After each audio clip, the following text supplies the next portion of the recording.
Welcome back. Bulletin का आगाज करेंगे। पाकिस्तान में होने वाले ईरान अमरीका बिलवास्ता मुज़ाकरात के अगले दौर से कबल एक आला सतह का ईरानी वफ्द वज़ीर दाखिला सिकंदर मोमनी की क़यादत में अगले चंद दिनों में पाकिस्तान का दौरा करेगा। इनका ये दौरा 9 जुलाई को ईरानी रहबर आला आयतुल्लाह ख़ामनाई शहीद की तदफीन के बाद होगा।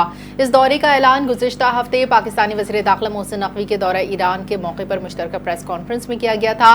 पाकिस्तान आने वाली ईरानी वफ्द में ज़राअत, सनत, कानकुनी, तिजारत, रोड्स एंड अर्बन डेवलपमेंट, खारजा उमूर के सरकारी हुकाम के अलावा कल्चर, हेरिटेज, टूरिज्म और हैंडीक्राफ्ट्स के शोबों के नुमाइंदे भी शामिल होंगे। सिफारती ज़राए के मुताबिक ईरान अमरीका मुज़ाकरात से कबल इस वक्त के दौरे पाकिस्तान की अहमियत बहुत ज़्यादा है। इस दौरे से दो तरफा तिजारत, राबताकारी और अवामी रवाबित के फ़रोग़ में मदद मिलेगी। रूस और यूक्रेन के दारुल-हुकूमत कीव पर एक और बड़ा फ़िज़ाई हमला करते हुए मिसाइलों और ड्रोन्स की बारिश कर दी गई, जिसके नतीजे में शहर के मुतादिद इलाके ज़ोरदार धमाकों से गूंज उठे। यूक्रेनी हुक्काम के मुताबिक हमले में कम अज़ कम 3 अफराद हलाक जबकि मुतादिद अफराद ज़ख्मी हुए हैं। हमलों के बायस कई इमारतों, रिहायशी इलाकों और दीगर तनसीबात को नुकसान पहुंचा, जबकि इमदादी टीमें मुतासर इलाकों में इमदादी कार्रवाइयों में मसरूफ़ हैं। फ़िज़ाई हमलों के दौरान यूक्रेन के फ़िज़ाई दिफ़ाई निज़ाम ने मुतादिद रूसी मिसाइलों और ड्रोन्स को तबाह करने का दावा किया, ताहम कई हमले अपने अहदाफ तक पहुँचने में कामयाब रहे। हमले के बाद दारुल हुकूमत के ख़िलाफ़ मुख्तलिफ इलाकों में आग भड़क उठी और शहरियों में खौफ व हिरास फैल गया। अमरीका के सदर डोनाल्ड ट्रंप ने रूसी सदर व्लादिमीर पुतिन को टेलीफोनिक राब्ते में यूक्रेन जंग के खात्मे के लिए ताउन की पेशकश की। गैर मुल्की खबर एजेंसी की रिपोर्ट के मुताबिक क्रिमियन के मुआविन यूरी ओवशकाफ ने बयान में कहा कि अमरीकी सदर डोनाल्ड ट्रंप ने रूसी सदर व्लादिमीर पुतिन से तकरीबन 90 मिनट टेलीफोन पर बात की, यूक्रेन जंग के हल में मदद की पेशकश की। ट्रंप ने अमरीकी यौम आज़ादी के मौके पर रूसी सदर को टेलीफोन पर यह पेशकश की, जबकि ये राब्ता अगले हफ्ते तुर्की में होने वाले नेटो सरबराही इजलास के पेश नज़र किया गया था। यूरी ओशाकोफ ने ट्रंप और रूसी सदर के दरमियान होने वाली टेलीफोनिक गुफ्तगू के हवाले से कहा कि अमरीकी सदर ने बताया कि वो जंग के फौरी खात्मे और बहरान पर काबू पाने के लिए हल की तलाश में मदद के लिए तैयार है। वफाकी वज़ीर बराए IT और टेलीकॉम शिज़ा फातिमा ख्वाजा ने कहा है कि नए टेलीकॉम बिल के तहत किसी भी शहरी की निजी ज़मीन या जायदाद पर ज़बरदस्ती कब्जा नहीं किया जाएगा, जबकि बिल का मकसद मुल्क भर में तेज़ रफ्तार और मयारी इंटरनेट की फराहमी को यकीनी बनाना है। वफाकी वज़ीर कानून आज़म नज़ीर तारड़ के हमरा प्रेस कॉन्फ्रेंस करते हुए शिज़ा फातिमा ने कहा कि टेलीकॉम बिल को मौजूदा दौर की टेक्नोलॉजी और डिजिटल ज़रूरियात के मुताबिक तैयार किया गया है। उन्होंने बताया कि कौमी असम्बली ने बिल को 6 तरमीम के साथ मंजूर किया, जबकि सेनेट में भी उस पर मज़ीद मुशावरत जारी है। शिज़ा फातिमा ने वाज़ेह किया कि अगर कोई शहरी अपनी निजी जायदाद पर टेलीकॉम इंफ्रास्ट्रक्चर नस्ब करने की इजाज़त नहीं देना चाहता तो ये उसका कानूनी हक है। उनका मज़ीद कहना था कि बिल का मकसद इन हाउसिंग सोसाइटीज़ से मुताल्लिक मसाइल का हल निकालना है जो टेलीकॉम कंपनीज़ के साथ मुआहदों के बावजूद रुकावटें पैदा करती है। वफाकी वज़ीर ने अपने और सेक्रेटरी IT के खिलाफ लगाए गए इल्ज़ामात को बेबुनियाद करार देते हुए कहा कि इन इल्ज़ामात की तहकीकात के लिए वज़ीर आज़म से दरख्वास्त की गई है। इस्लामाबाद पुलिस ने ग्रुप कैप्टन आसिम तारिक शहीद के कत्ल में मुलव्विस मुलजिम को गिरफ्तार कर लिया। वाक़या सुबह 11:21 पर पेश आया। केस पुलिस के लिए इंतहाई अहम और चैलेंजिंग था। IG इस्लामाबाद अली नासिर रिजवी की प्रेस कॉन्फ्रेंस कहा, मुलजिम साद अब्बासी खातून इमरा एक ही इदारे में काम करते थे। गुज़िश्ता तकरीबन 10 रोज़ से मुलजिम इन्हें पिक एंड ड्रॉप की सहूलत फराहम कर रहा था। वाक़े के रोज़ मुलजिम मुबैना तौर पर खातून को पार्क में ले जाना चाहता था। खातून ने इनकार कर दिया। IG इस्लामाबाद के मुताबिक केस की तहकीकात के लिए 11 खुसूसी टीमें तश्कील दी गई। तफ्तीश के दौरान 275 सेफ सिटी कैमरे और 100 दीगर कैमरों की फुटेज का जायजा लिया गया। लाहौर से फैसलाबाद जाने वाली एक मुसाफिर बस में अचानक आग भड़क उठी, तहम मोटरवे पुलिस की बरवक्त और पेशा वराना कार्रवाई के तमाम 22 मुसाफिरों को बाहिफाजत निकाल लिया गया और बड़ा हादसा टल गया। मोटरवे पुलिस की सेंट्रल रीजन के तर्जुमान के मुताबिक बस के पिछले बाएं पहियों के जाम होने के बायस आग लगी। वाक़े की इत्तला मोटरवे पुलिस की हेल्पलाइन पर मौसूल होते ही एहलकार फौरी तौर पर जाए वक़्वा पर पहुँच गए। तर्जुमान के मुताबिक मोटरवे पुलिस ने सबसे पहले तमाम मुसाफिरों और उनके सामान को महफूज मकाम पर मुंतकिल किया, जिसके बाद फायर एक्सटेंशंस की मदद से आग पर काबू पा लिया गया। आग लगने से बस के पहियों को जिस्वी नुकसान पहुंचा, ताहम फौरी कार्रवाई की बदौलत कोई जानी नुकसान नहीं हुआ और एक बड़ा हादसा टल गया। तर्जुमान के मुताबिक मुसाफिरों और बस ड्राइवर ने मोटरवे पुलिस की बरवक्त बहादुराना और पेशावराना कार्रवाइयों को सराहते हुए एहलकारों को खराज अकीदत पेश किया। ANF ने मुल्क के मुख्तलिफ शहरों में कार्रवाइयाँ करते हुए 9 मुल्ज़िमान गिरफ्तार कर लिए। 55 किलोग्राम से जायद मुनिशात भी बरामद की। तर्जुमान ANF के मुताबिक इस्लामाबाद, कराची, रावलपिंडी, कोहाट, सरगोदा समेत मुख्तलिफ इलाकों में मजमूई तौर पर 8 कार्रवाइयाँ की गई। इस्लामाबाद एयरपोर्ट पर जद्दा जाने वाले एक मुसाफिर के सामान से चर्स बरामद की गई, जबकि कराची एयरपोर्ट के कुरियर ऑफिस में जद्दा भेजे जाने वाले एक पार्सल से ग्रास और आइस बरामद हुई। तर्जुमान के मुताबिक संगजानी, टोल प्लाजा, दमा फाटक, इंडस हाईवे, कोहाट, बहरिया टाउन, रावलपिंडी, बहावलपुर रोड, सरगोदा, कराची के रेस कोर्स ग्राउंड के करीब कार्रवाइयाँ की, जहाँ से चर्स हेरोइन बरामद करके मुलजिमान को गिरफ्तार किया। ANF हुकाम के मुताबिक बरामद होने वाली मनशियात की मजमूई मालियत 1 करोड़ 42 लाख रुपए से जायद है। तमाम मुलजिमान के खिलाफ इंसदाद मनशियात एक्ट 1997 के तहत मुकदमा दर्ज के तहकीकात का आगाज कर दिया। कराची डिफेंस पुलिस ने मनशियात फरोशी में मुलव्विस एक मुलजिम को गिरफ्तार कर लिया। तर्जुमान SSP साउथ के मुताबिक गिरफ्तार मुलजिम की शनाख्त मोहम्मद सलीम विल्द ज़करिया के नाम से की गई है। मुलजिम मुख्तलिफ इलाकों में मनशियात के फ़रोख्त और सप्लाई में मुलव्विस था। कार्रवाई के दौरान मुलजिम के कब्जे से 1100 ग्राम वीट बरामद की गई है। बरामद मनशियात को पुलिस ने तहवील में ले लिया। पुलिस ने मुलजिम के खिलाफ मुकदमा Sindh control of narcotics act 2024 के तहत थाना डिफेंस में मुकदमा दर्ज करके तफ्तीश का आगाज़ कर दिया है। कराची पुलिस ने गुज़िश्ता एक हफ्ते के दौरान जराइम पेशा अनासिर के खिलाफ भरपूर कार्रवाइयाँ करते हुए 932 से जायद मुलजिमान गिरफ्तार कर लिए। बड़ी मकदार में असलहा, मनशियात, मसरूका गाड़ियाँ बरामद। तर्जुमान कराची पुलिस के मुताबिक गुज़िश्ता हफ्ते शहर में मजमूई तौर पर 25 पुलिस मुकाबले हुए, जिनमें 8 डाकू हलाक, 24 जख्मी, 33 मुलजिमान गिरफ्तार। ईस्ट, वेस्ट और साउथ जोन्स में की गई कार्रवाइयों के दौरान 133 से जायद गैर कानूनी हथियार, तकरीबन 10 kilogram cheers, 2 kilo 100 gram ice, crystal, heroin बरामद। तर्जुमान ने बताया कि कार्रवाइयों के दौरान 49 चीनी और चोरी शुदा मोटरसाइकिलें, जबकि 4 बड़ी गाड़ियां बरामद। गिरफ्तार मुलजिमान के खिलाफ मुकदमा दर्ज। शहर में जराइम के खात्मे के लिए कार्रवाइयां बदस्तूर जारी रखने का अज़म। भारतीय रियासत महाराष्ट्र के शहर मुंबई में तूफानी बारिश से निज़ाम ज़िंदगी मफलूश होकर रह गया।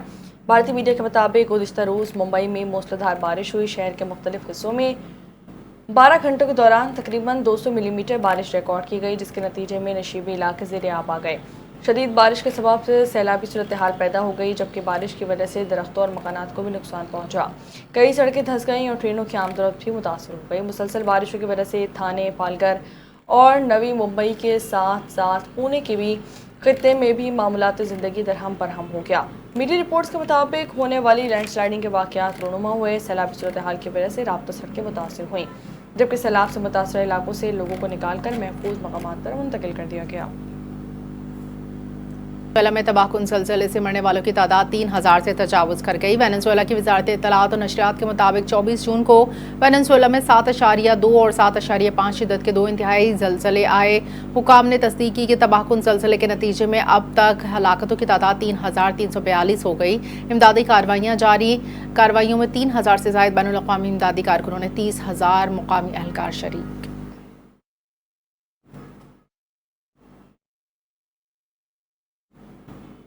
भारत में वज़ीर-ए-आज़म नरेंद्र मोदी की हुकूमत पर इंतखाबी अमल में बड़े पैमाने पर मुदाखलत और करोड़ों वोटर्स को इंतखाबी फहरिस्तों से खारिज करने के इल्ज़ाम आयद किए गए। मारूफ बैनुल-अक़वामी जरीदे दी जापान टाइम्स के मुताबिक मोदी हुकूमत इक़्तिदार बरकरार रखने के लिए इंतखाबी फहरिस्तों में वसी पैमाने पर तब्दीलियाँ कर रही है। दी जापान टाइम्स की रिपोर्ट के मुताबिक मोदी हुकूमत अब तक भारत की 9 रियासतों में तकरीबन 6.5 करोड़ वोटर्स को इंतखाबी फहरिस्तों से खारिज कर चुकी है, जबकि तादाद 10 करोड़ तक पहुँचने का खदशा भी ज़ाहिर किया जा रहा है। रिपोर्ट में दावा किया गया कि मोदी नवाज इलेक्शन कमीशन ने स्पेशल इंस्टीट्यूट रेव्यूएशन मुहिम के तहत इंतखाबी फहरिस्तों में बड़े पैमाने पर तब्दीलियाँ की। सियासी तजुर्बाकार योगेंद्र यादव ने भी कहा है कि मोदी हुकूमत ने रियासती कवानीन और इदारों के मुबैना गलत इस्तेमाल के जरिए वोटर्स की साख तब्दील करने का अमल शुरू कर दिया है। फ्रांसीसी सियासी माहिर ने इन तब्दीलियों को भारतीय तारीख की सबसे बड़ी इंतखाबी धांधली करार दे दिया, जबकि कांग्रेस के साबिक तर्जुमान संजय झा का ये कहना है कि इलेक्शन कमीशन, ब्यूरोक्रेसी और दीगर रियासती इदारे सियासी रंग इख्तियार कर चुके हैं। भारतीय रियासत मणिपुर में एक बार फिर नस्ली कशीदगी ने शिद्दत इख्तियार कर ली। मोदी सरकार हालात पर काबू पाने में मुकम्मल नाकाम। जिला कामजोंग में ताज़ा वाक़यात के बाद अमन व अमान की सूरत हाल पर सवाल उठने लगे। मुख्तलिफ रिपोर्ट्स में हुकूमत की पॉलिसियों और रियासती इंतजामिया की कारकर्दगी पर तनकीद। भारतीय जरीदे टाइम्स ऑफ इंडिया के मुताबिक ज़िले कामजोंग में नामालूम हमलावरों ने मुख्तलिफ मुकाम पर मुतादिद घरों को नजर आतिश किया। कुकी बरादरी के सरहदी गांव फायमोल में आतिश सदगी के नतीजे में 15 घर मुकम्मल जल गए। जवाबी तशद्दुद में नागा बरादरी के कई घरों को नुकसान पहुंचा। ज़िला कामजोंग की एक नागा बस्ती में मुतादिद घरों को आग लगाई। इंसानी हकूक़ की तंजीम एमनेस्टी इंटरनेशनल ने मणिपुर में सूरत हाल, इंसानी हकूक़ की मुबैना खिलाफ वर्जियों और नकल मकानी के वाक़यात पर तशवीश का इजहार किया है। मणिपुर में जारी तनाज़ा माजी के नस्ली तसादुम से भी ज़्यादा संगीन सूरत हाल इख्तियार कर सकता है। मणिपुर में अमन व अमान बरकरार रखने में बुरी तरह नाकाम हो चुका है। फुटबॉल की आलमी तंजीम फीफा ने अमरीकी सदर डोनाल्ड ट्रंप की दरख्वास्त पर अमरीकी फ़ुटबॉल टीम को बेल्जियम के खिलाफ प्री क्वार्टर फाइनल के मैच से पहले बड़ा रिलीफ दे दिया। फीफा ने रेड कार्ड के नीचे अमरीकी टीम के अहम खिलाड़ी फ्लोरबन ब्लोगन की एक मैच की मअतली रोक दी है। खबर एजेंसी के मुताबिक फीफा ने ब्लोगन की मअतली पर अमल दरामद 1 साल के लिए मुअत्तल कर दिया था। 2 जुलाई को अमरीकी फुटबॉलर ब्लोगन को बोस्निया के खिलाफ मैच में रेड कार्ड दिखाया गया था और एक मैच के लिए मुअत्तल कर दिया गया था। रिपोर्ट्स के मुताबिक अमरीकी सदर डोनाल्ड ट्रंप ने फीफा के सदर से रेड कार्ड से मुतालिक फैसले पर नजरसानी की दरख्वास्त की थी। ताहम अब फीफा ने अमरीकी टीम के खिलाड़ी फ्लोरबन ब्लोगन को बेल्जियम के खिलाफ 7 जुलाई के मैच के लिए मुअत्तली रोक दी है। सदर ट्रंप ने फैसले का खैर मकदम करते हुए फीफा का शुक्रिया अदा किया, जबकि दूसरी जानिब बेल्जियम फुटबॉल एसोसिएशन के फैसले पर शदीद हैरत का इजहार करते हुए कानूनी ऑपरेशंस पर गौर शुरू कर दिया गया है। फैसले से फीफा की साख पर सवालात उठने लगे हैं। फीफा वर्ल्ड कप 2026 के प्री क्वार्टर फाइनल में नॉर्वे के हाथों शिकस्त के बाद ब्राजील के स्टार फुटबॉलर नेमार जूनियर ने इंटरनेशनल फुटबॉल से रिटायरमेंट का ऐलान कर दिया। न्यू जर्सी में खेले गए मैच में नॉर्वे ने 5 बार के आलमी चैंपियन ब्राजील को 1-2 से शिकस्त देकर पहली बार वर्ल्ड कप के क्वार्टर फाइनल में जगह बनाई। ब्राजील का इवेंट में सफर अख्तिताम पजीर नॉर्वे की जानिब से दोनों गोल एर्लिंग हॉलैंड ने स्कोर किए। पहला गोल 79, दूसरे 90 मिनट में किया, जबकि ब्राजील की जानिब से वाहिद गोल नेमार जूनियर ने मैच के अख्तितामी लम्हात में पेनल्टी किक पर स्कोर किया। शिकस्त के बाद वर्ल्ड कप जीतने का ख्वाब टूटने पर नेमार जज्बात पर काबू न रख सके और मैदान में ही आपदीदा हो गए। उन्होंने इंटरनेशनल फुटबॉल से रिटायरमेंट का ऐलान किया। ब्राजीलियन सहाफ़ियों से गुफ्तगू करते हुए नेमार ने कहा कि मैंने पूरी कोशिश की, ये सब यहीं इसी स्टेडियम से शुरू हुआ था, मैंने यहीं इसी का अख्तिताम किया, अब ये सब खत्म हो चुका है। नेमार के रिटायरमेंट के ऐलान के बाद दुनिया भर के फुटबॉल शायकीन की जानिब से शानदार बैनुल-अक़वामी करियर पर खिराज तहसीन पेश किया जा रहा है। और यहाँ आपको बताएं कि 7 से 10 जुलाई के दौरान मुल्क के मुख्तलिफ इलाकों में बारिश का इम्कान है। कश्मीर, बलाई खैबर पख्तूनख्वा, इस्लामाबाद, पोठवार, शुमाल मशरकी पंजाब में बादल बरसेंगे। एनटीएमए के मुताबिक बारिशें बरसाने वाला सिस्टम कल पाकिस्तान के शुमाली इलाकों में दाखिल होगा। 7 जुलाई से लेकर 10 जुलाई के दौरान कश्मीर, बलाई खैबर पख्तूनख्वा, इस्लामाबाद, पोठवार, शुमाल मशरकी पंजाब में गरज चमक के साथ बारिश मुतवक्के है। दरिया सिंध, झेलम, चनाब, रावी, सतलज से मुलहका इलाकों में भी बारिश हो सकती है। बारिशों के बायस दरियाओं में पानी के बहाव में मामूली इजाफे का इम्कान है। तरबेला और मंगला डैम में पानी की आमद से भी इजाफा मुतवक्के है। एनडीएमए के मुताबिक बारिशों की मौजूदा सूरत हाल में बड़े पैमाने पर दरियाओं में सैलाब का कोई खतरा नहीं है। अलबत्ता पहाड़ी नदी नालों और छोटे बरसाती नालों में पानी के बहाव में इजाफा हो सकता है। शहरों के नशीबी इलाके ज़ेर आब आने के साथ खैबर पख्तूनख्वा, गिलगित बल्तिस्तान और आज़ाद कश्मीर में लैंडस्लाइडिंग का भी खतरा है। शहर कायद इस वक्त शदीद तरीन हब्स और गर्मी की लपेट में है, जहां हीट इंडेक्स 45 डिग्री को छू रहा है। शहर की लाइव सूरत हाल जानने के लिए ये रिपोर्ट देखिए। मानसून सीजन का बाकायदा आगाज, लेकिन अरूसुल बलाद कराची इस वक्त शदीद तरीन हब्स और थर्मल डिस्कम्फर्ट यानी शदीद बेचैनी की लपेट में है। आज 6 जुलाई को बज़ाहिर दर्जे हरारत नॉर्मल है, लेकिन शहर की फिजा एक गर्म ओवन का मंजर पेश कर रही है। महकमा मौसमियात की मुसद्दका लाइव डेटा के मुताबिक इस वक्त हवा में नमी का तनासुब 74% की बुलंद तरीन सतह को छू रहा है। यही वजह है कि असल दर्जे हरारत 34 डिग्री होने के बावजूद इंसानी जिस्म पर इसकी हकीकी शिद्दत यानी रियल फील 45 डिग्री सेंटीग्रेड महसूस की जा रही है। शहर के लिए वाहिद लाइफलाइन जनूब मगरिब से आने वाली समंदरी हवाएं हैं, जो 15 से 18 मील फी घंटे की रफ्तार से चलकर थर्मल प्रेशर को कम करने की कोशिश कर रही हैं। ताहम कमजोर हवा के दबाव की वजह से मानसून की ये नम आलूद हवाएं रिलीफ देने के बजाय पसीने की रफ्तार को बढ़ा रही हैं। इंटरनेशनल वेदर मॉडल्स के मुताबिक खलीज बंगाल और बहरे अरब का मानसून सिस्टम इस वक्त पाकिस्तान के बलाई इलाकों में बारिशें बरसा रहा है। कराची में आज दिन के वक्त भारी बरसात का इम्कान महज 10% है। अलबत्ता साहिली पट्टी पर बादलों की लोअर लेयर बनने से रात या कल सुबह सवेरे हल्की बूंदाबांदी मुतवक्के है। शदीद हब्स की इस लहर के बायस तिब्बी माहिरीन ने हीट स्ट्रोक से बचने के लिए इलेक्ट्रोलाइट्स और पानी का इस्तेमाल लाजमी करार दिया है। कैमरा टीम के साथ सहर खान, NTN न्यूज, कराची।